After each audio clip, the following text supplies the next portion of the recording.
Vocês estão? Tudo bem? Estamos de volta para a nossa disciplina e lembrando um pouquinho ou dando uma pequena revisada. Falamos em nosso primeiro encontro sobre cargos. Nosso segundo encontro nós trabalhamos um pouquinho a questão de descrição de cargos, damos uma introdução falando a respeito da descrição, da estrutura, né, na sequência da estrutura de cargos, né, e o quão é importante para a organização. Hoje nós vamos focar um pouquinho mais em detalhar algumas informações que nós passamos nos nossos dois últimos encontros, que foram um pouco mais abrangentes. Então vamos dar início falando um pouquinho a respeito de descrição de cargos. O que é uma descrição de cargos? Então, descrever um cargo significa relacionar desde o que o ocupante faz até o motivo por que faz, sendo um retrato simplificado do conteúdo e das principais responsabilidades do cargo. Então observe que descrever um cargo não é somente você colocar lá o que você gostaria que a pessoa fizesse. Ela está relacionada, né, o que faz, sim, mas um retrato simplificado do conteúdo. Então, por isso que existe uma série de informações, até mesmo o Ministério do Trabalho desenvolveu o CBO, né, que é uma condição específica por lei, onde você tem as atividades específicas que são necessárias a um ocupante do cargo. Então, é importante estarmos ligados a essas informações, porque se você vai definir um cargo, você não pode inventar alguma coisa do além, que vai ser muito difícil. Imagine o seguinte, né? Você contrata uma pessoa que fica responsável por fazer a parte, né, de cópias ou fotocópias dentro da empresa. Será que seria viável especificamente, né, com talvez algumas raras exceções, que você dissesse que a pessoa tinha que ter 2 ou 3 idiomas, que tem que falar fluentemente, etc, para ele controlar aquela máquina, fazer as fotocópias, a não ser que ele esteja falando 2 ou 3 idiomas, porque ele esteja numa empresa que é de outro país e que ele está fazendo serviço para todo mundo que vem de fora, né? Aí aparece um americano, um alemão, um espanhol, um francês, né? Mas acho que isso não seria uma condição viável numa descrição do cargo, exigir isso de uma pessoa, principalmente porque a remuneração com certeza não vai atender a esses requisitos de conhecimento e informação. Então, descrever o cargo tem que ter coerência em relação ao que está sendo feito. O formato, então, de uma descrição de cargos inclui o título do cargo, o sumário das atividades a serem desempenhadas e as principais responsabilidades do cargo. Existem vários modelos e esses modelos, se vocês derem uma olhadinha, uma pesquisada especificamente na internet, vocês vão verificar vários modelos que tem, né? E os modelos em Word, né, especificamente, né? Ou às vezes até em Excel, dependendo de como esteja o objetivo daquele que elaborou. Então, terão essas informações, título, sumário, né, e as responsabilidades do cargo. Isso é um formato, né, básico aí que deve ter a parte de descrição de um cargo. E nesse sentido, a descrição do cargo então vai relacionar de forma sucinta tarefas, deveres e as responsabilidades do cargo. Lembre-se então que essa condição é para um modelo mais elaborado. Observe que agora o modelo se torna um pouco mais complexo. Então já saímos de uma condição básica e estamos passando por um modelo que vai precisar na descrição considerar as tarefas, os deveres e as responsabilidades do cargo. E aí o que acontece? Envolve a especificação do conteúdo de cada cargo, dos métodos de trabalho que vão ser realizados pelo ocupante do cargo e das relações com os demais cargos. E essa relação pode ser aquela no nível horizontal quanto no nível vertical, ou seja, dos mesmos que estão no mesmo nível quanto daqueles que estão a nível acima, ou seja, tanto subordinados quanto a parte de liderança, ou de superiores imediatos. Então essa é uma condição importante para que haja um equilíbrio, não haja uma condição de desestruturação na hora que vai ser realizado ou elaborado a descrição do cargo, especificamente daquela pessoa que está a ser contratada para ocupar aquela condição. Então é importante lembrarmos desses detalhes. Então, com isso, observamos que esses detalhezinhos nos levam ao objetivo, então, da descrição de cargos adequada. Então, temos várias descrições de cargos e algumas que podem não ser adequadas, mas adequada é proporcionar uma melhoria das condições de trabalho. Isso estando no papel, dentro do desenho, na descrição especificamente, dessa condição específica que nós estamos falando, da descrição de cargos, eles estando ali, proporcionar uma melhoria das condições de trabalho. Essa condição das melhorias de trabalho não vamos colocar pessoas em ambiente com alto risco, etc. Ou então, se elas têm que trabalhar naquele ambiente, não vamos esquecer de quais são os equipamentos de proteção individual, as regras básicas que tem, a condição específica de quais são os procedimentos, treinar aquela pessoa para determinadas ações. Tudo isso está relacionado às condições de trabalho. Além do aumento da produtividade dos profissionais, então você está colocando a condição específica nesse momento, na descrição de cargos, de fazer com que aquela pessoa possa produzir. E essa produtividade não é somente no número de itens que ela está, mas pode ser até mesmo dentro do próprio desenvolvimento da pessoa, proporcionando condições da empresa ter uma condição estratégica de se colocar melhor no mercado. Então, a produtividade não precisa necessariamente ser só pelo número de itens que está sendo produzido, mas até mesmo pelo conhecimento e habilidades que estão sendo desenvolvidas pelo profissional. Ainda dentro dessa condição, então, de uma descrição adequada do cargo especificamente, você consegue também eliminar algumas situações que são bastante maléficas para a empresa, ou pelo menos amenizar ou reduzir, que seria a rotatividade e o absenteísmo.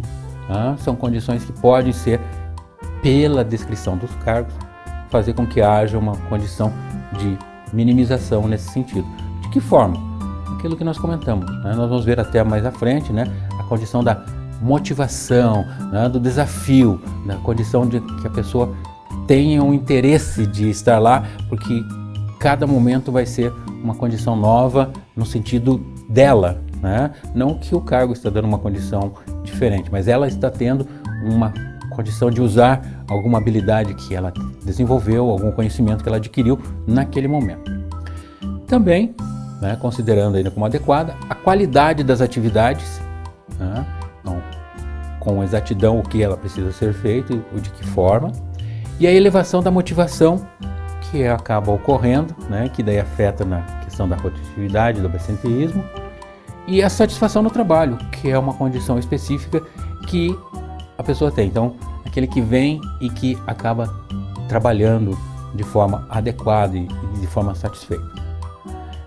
Aqui é importante só salientarmos que existem algumas pessoas que às vezes são fissuradas pelo trabalho, os workaholics especificamente.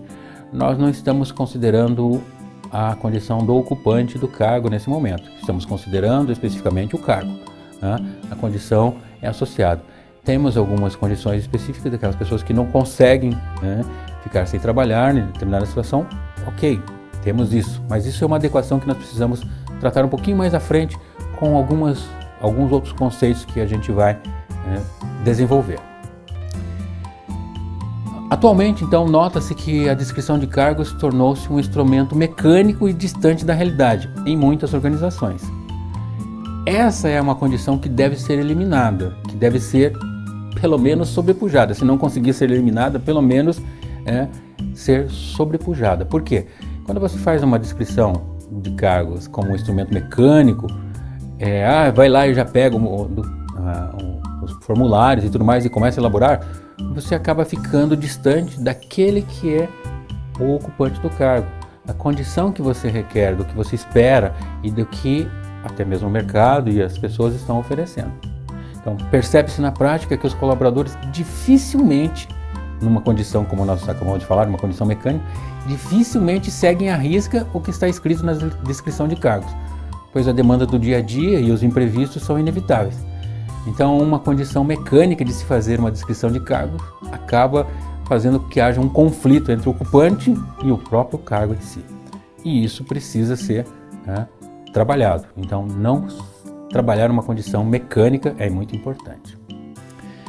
Então, a descrição de cargos tem todo esse escopo, toda essa condição. Observe-se então que é um desenho, né, que está sendo feito, e aí entra uma outra condição que é chamada de análise de cargo. Analisar um cargo significa detalhar o que o cargo exige do seu ocupante. Agora entra aquela condição específica que nós comentamos ali agora há pouquinho, né? No momento do desenho do cargo, nós estamos fazendo o que o cargo exige, não estamos tão preocupados com o ocupante. Agora, na análise do cargo, nós já estamos nos preocupando com o ocupante.